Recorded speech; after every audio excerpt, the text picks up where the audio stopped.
2026 সালের মাধ্যমিক পরীক্ষার শুরুতেই সাজো সাজো রব রাজ্য জুড়ে। জীবনের প্রথম বড় পরীক্ষায় বসার উদ্দীপনা ও উৎকণ্ঠা সঙ্গী করে সোমবার সকাল থেকেই নির্দিষ্ট পরীক্ষা কেন্দ্রগুলিতে ভিড় জমাতে শুরু করেন পরীক্ষার্থীরা। বিষ্ণুপুর মহকুমা মাধ্যমিক বিদ্যালয়েও এদিন ধরা পড়ল একই ছবি। সকাল 10:35 নাগাদ পরীক্ষার শুরুর নির্দিষ্ট সময় থাকলেও অনেক আগে থেকেই অভিভাবক ও পরীক্ষার্থীদের ভিড় গমগম করছিল স্কুল চত্বর। সন্তানদের নিয়ে বেশ চিন্তিত দেখা যায় অভিভাবকদের। স্কুলের গেটে করা পরীক্ষার নিয়মাবলী মেনে এবং চেকিং এর পর একে একে ছাত্রছাত্রীদের ভিতরে প্রবেশ করানো হয়।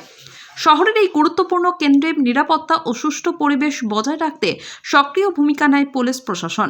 এদিন সশরীরে উপস্থিত থেকে নজরদারি চালান বিষ্ণুপুরের এসডিপিও মৈনাক বন্দ্যোপাধ্যায় এবং বিষ্ণুপুর থানার আইসি রানা ভকত। পরীক্ষার্থীরা যাতে কোনো রকম হয়রানি ছাড়াই কেন্দ্রে পৌঁছতে পারে সেদিকে ছিল পুলিশের কড়া নজরদারি।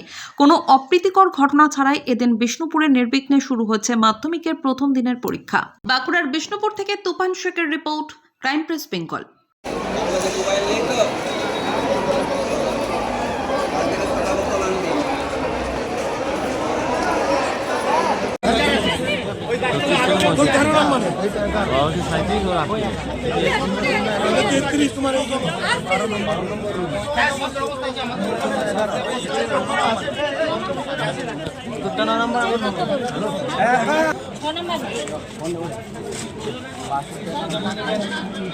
রোল নাম্বার আমি খুঁজে পাইনি তো।